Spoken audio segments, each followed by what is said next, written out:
నమస్తే welcome to Chandu RK news నేను మీ ఆదిత్య ముందుగా బులెటిన్ హెడ్లైన్స్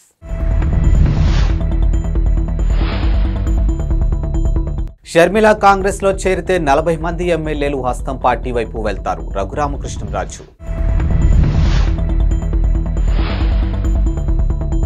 పేషెంట్ నిరాకరిస్తే ఐసీయూలో చేర్చుకోవడానికి వీల్లేదు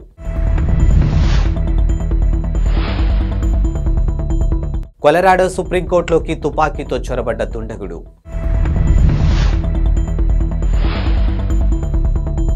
వైసీపీ రెబల్ ఎంపీ రఘురామకృష్ణరాజు ఆసక్తికర వ్యాఖ్యలు చేశారు. ఇక వైఎస్ షర్మిల కాంగ్రెస్లో చేరిన తర్వాత సుమారు 40 మంది వైసీపీ ఎమ్మెల్యేలు హస్తం పార్టీ వైపు వెళ్లే అవకాశం ఉందని సంచలన వ్యాఖ్యలు చేశారు. ఇక సరైన అభ్యర్థులు లేరని భావించిన కాంగ్రెస్ పార్టీ వచ్చే ఎన్నికల్లో 7% ఓట్లు సాధించే స్థాయికి చేరబోతుందని ఆయన జోష్యం చెప్పేశారు.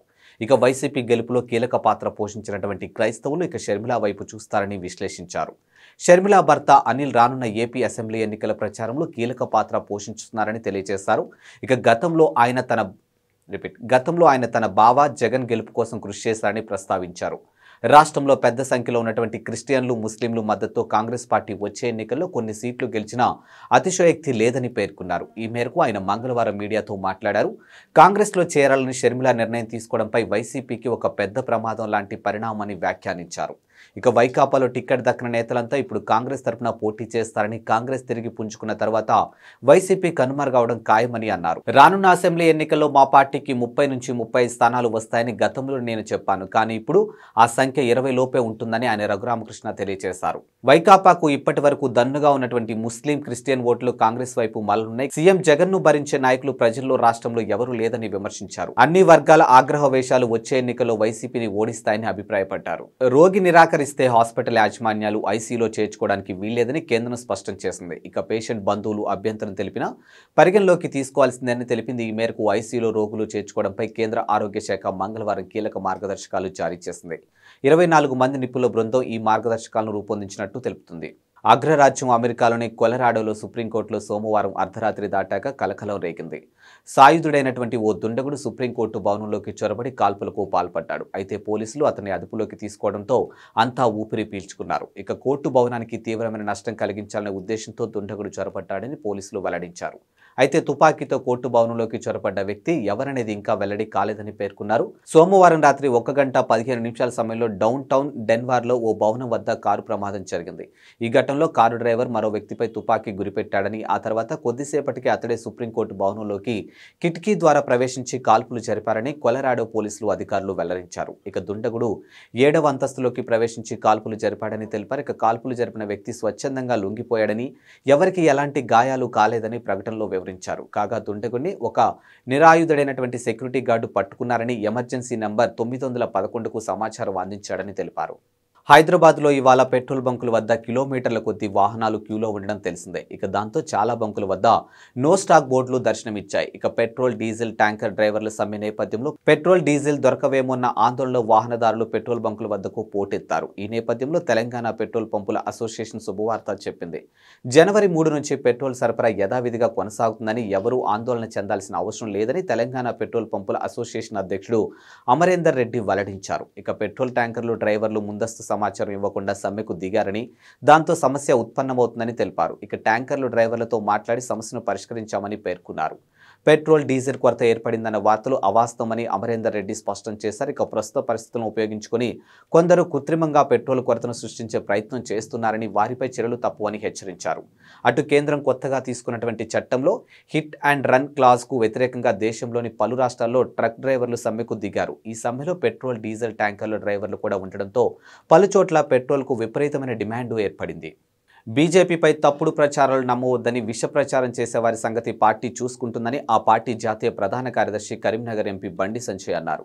కరీంనగర్లో ఆయన పార్టీ నాయకులతో సమావేశం నిర్వహించారు. ఈ సందర్భంగా మాట్లాడుతూ ఎన్నికల్లో కష్టపడ్డ వారికే స్థానిక సంస్థల ఎన్నికల్లో టిక్కెట్లు ఇస్తామని స్పష్టం చేశారు. ఇక రానున్న పార్లమెంటు ఎన్నికల్లో బీజేపీని అత్యధిక మెజార్టీతో గెలిపించాలని అన్నారు. త్వరలో 20,000 మందితో క్షేత్రస్థాయిలో కార్యకర్తల సమ్మేళనం నిర్వహిస్తామని వెల్లడించారు. ఇక బీఆర్ఎస్ ను కుకటి వేలతో పెకిలిద్దామని పిలుపునిచ్చారు. ఇక తెలంగాణ ఆర్థిక పరిస్థితి బాగా లేదని అన్నారు. ఇక ఉద్యోగులకు వేతనాలు కూడా డబ్బులు లేవని పేర్కొన్నారు.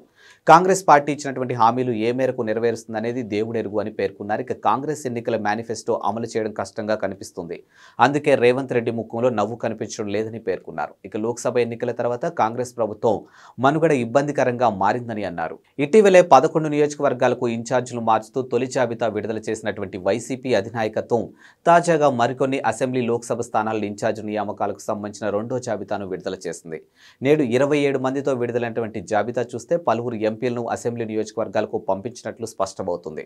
కాగా పార్టీ అధ్యక్షుడు వైఎస్ జగన్మోహన్ రెడ్డి ఆదేశాల మేరకు తాజా ఇన్ఛార్జ్ నియామకాలు చేపట్టినట్టు వైసీపీ కేంద్రం కార్యాలయంలో ఓ ప్రకటన వెల్లడించింది. ఇటీవలే ఇన్ఛార్జీల మార్పు అంశంతో వైసీపీలో అసంతృప్తులు చెలరేగాయి. ఇక తాజా జాబితా నేపథ్యంలో వైసీపీ నేతల స్పందనలు ఎలా ఉంటాయన్నది ఆసక్తికరంగానూ మారింది.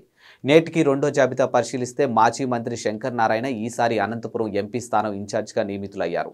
ఇక హిందూపురం ఎంపీ స్థానం నుంచి గోరంట్ల మాధవ్కు బదులు ఇవాళే పార్టీలో చేరిన జె శాంతాకు అవకాశం ఇచ్చారు. అరకు ఎంపీ స్థానం ఇన్ఛార్జిగా కొండగుల్లి భాగ్యలక్ష్మికి నియమితులయ్యారు. అరకు సిట్టింగ్ ఎంపీ గొండేటి మాధవి ఈసారి అరకు ఎంపీ స్థానం నుంచి ఎమ్మెల్యేగా పోటీ చేయనున్నారు. వైఎస్ఆర్టీపీ అధినేత్రి వైఎస్ షర్మిల ఇంట త్వరలో శుభకార్యం జరగనుంది. ఇక షర్మిల బ్రదర్ అనిల్ కుమార్ దంపతుల కుమారుడు రాజారెడ్డి ఓ ఇంటివాడు కాబోతున్నాడు. రాజారెడ్డి పెళ్లి ఫిబ్రవరి 17న అట్లూరి ప్రియాతో జరగనుంది. ఈ నేపథ్యంలో షర్మిల నేటి సాయంత్రం తనయుడు రాజారెడ్డి కాబోయే కోడలు అట్లూరి ప్రియాతో కలిసి ఇడుపులపాయ చేరుకున్నారు. అక్కడ తండ్రి వైఎస్ రాజశేఖర రెడ్డి సమాధిని సందర్శించారు. ఇక తనయుడి పెళ్లి పత్రికను తండ్రి సమాధి వద్ద ఉంచిన షర్మిల ఆశీస్సులు అందుకున్నారు. ఈ సందర్భంగా వారితో వైఎస్ విజయమ్మ కూడా ఉన్నారు. రానున్న లోక్సభ ఎన్నికల్లో తెలంగాణ బీజేపీ 17 స్థానాల్లో ఒంటరిగా పోటీ చేయనుందని, జనసేనతో పొత్తు ఉండకపోవచ్చని కేంద్ర మంత్రి బీజేపీ తెలంగాణ రాష్ట్ర అధ్యక్షుడు కిషన్ రెడ్డి పేర్కొన్నారు. ఇక మంగళవారం ఆయన మీడియాతో మాట్లాడుతూ పవన్ కళ్యాణ్ నేతృత్వంలో జనసేన ప్రస్తుతం ఎన్డీఏలో భాగస్వామిగా ఉందని స్పష్టం చేశారు. అయితే ఏపీలో పార్టీతో పొత్తు అంశంపై తమ మధ్య చర్చకు రాలేదని అన్నారు. ఇక బీజేపీ శాసనసభాపక్ష నేతలు అమిత్ షా వచ్చినప్పుడే ప్రకటించాల్సిందేనని, కానీ ఆలస్యమైందని పేర్కొన్నారు. ఢిల్లీ నుంచి పరిశీలకులు వస్తారని, వారు ఎల్పీపై ప్రకటన చేస్తారని తెలిపారు. అసెంబ్లీ ఎన్నికల్లో మహిళలకు, బీసీలకు తాము ప్రాధాన్యత ఇచ్చామని, లోక్సభ ఎన్నికల్లో వారికి ప్రాధాన్యత ఉంటుందని అన్నారు. ఇక పార్లమెంటు ఎన్నికల కోసం 90 రోజుల యాక్షన్ ప్లాన్ను సిద్ధం చేసినట్లు తెలిపారు. ఫిబ్రవరి చివరి వారం లేదా మార్చి మొదటి వారంలో ఎన్నికల షెడ్యూల్ రావచ్చని అభిప్రాయపడ్డారు. మెట్రో రైల్ రెండో దశ ప్రతిపాదనలపై డీపీఆర్ ట్రాఫిక్ స్టడీస్ త్వరగా పూర్తి చేయాలని ముఖ్యమంత్రి రేవంత్ రెడ్డి మంగళవారం అధికారులను ఆదేశించారు. హైదరాబాద్ మెట్రో లైన్ పొడిగింపు ప్రస్తుతం పరిస్థితులపై అధికారులతో ముఖ్యమంత్రి మధ్యాహ్నం సమీక్ష నిర్వహించిన విషయం తెలిసిందే. ఈ సందర్భంగా మెట్రో రైలు కొత్త మార్గాలకు డీపీఆర్ఎస్ సిద్ధం చేయాలని అధికారులను ఆదేశించారు. ఇక రాయదుర్గం విమానాశ్రయం మెట్రో ప్రతిపాదనను పెండింగ్లో పెట్టాలని సూచించారు. ఇక ప్రస్తుతం ఉన్న మార్గాలు, కొత్త ప్రణాళికల గురించి అధికారులను అడిగి తెలుసుకున్నారు. ఇక వీటిలో LB Nagar, Hayath Nagar, Miyapur, Patan Cheru, Rayadurgam, financial district, MGBS airport మార్గాల్లో ప్రతిపాదనలు సిద్ధం చేయాలని అన్నారు. ఇక పాత బస్తీలో మెట్రో రైల్ అంశంపై అక్కడి ప్రజాప్రతినిధులు చర్చించాలని అధికారులకు సూచించారు. మతపరమైన, చారిత్రక కట్టడాలపై ప్రభావం పడకుండా రోడ్డు విస్తరణ కార్యక్రమాలు చేపట్టాలని అన్నారు. సంక్రాంతి పండుగ సందర్భంగా దక్షిణ మధ్య రైల్వే శుభవార్త చెప్పింది. ఇక రద్దీని దృష్టిలో పెట్టుకుని 32 ప్రత్యేక రైళ్లను నడిపినట్లు తెలిపింది. ఇక జనవరి 7వ తేదీ నుంచి జనవరి 27వ తేదీ వరకు వివిధ తేదీల్లో వివిధ ప్రాంతాల నుంచి రైళ్ల రాకపోకలు ఉండనున్నాయి. ఇక first AC, second AC, third ఏసీతో పాటు స్లీపర్, జనరల్ బోగీలు ఉంటాయని దక్షిణ మధ్య రైల్వే ప్రకటించింది. ప్రత్యేక రైళ్లు ఇవి Secunderabad, Brahmapur, Vikarabad, Visakhapatnam, Kurnool, Srikakulam, Vikarabad, Secunderabad, Tirupati, Secunderabad to Kakinada town, Secunderabad to Narsapur మార్గాల్లో రైళ్లు నడవనున్నాయి. ఇవి ఇవాల్టి బులెటిన్ అప్డేట్స్. మరో బులెటిన్తో మళ్ళీ కలుద్దాం. అంతవరకు సెలవు, నమస్కారం.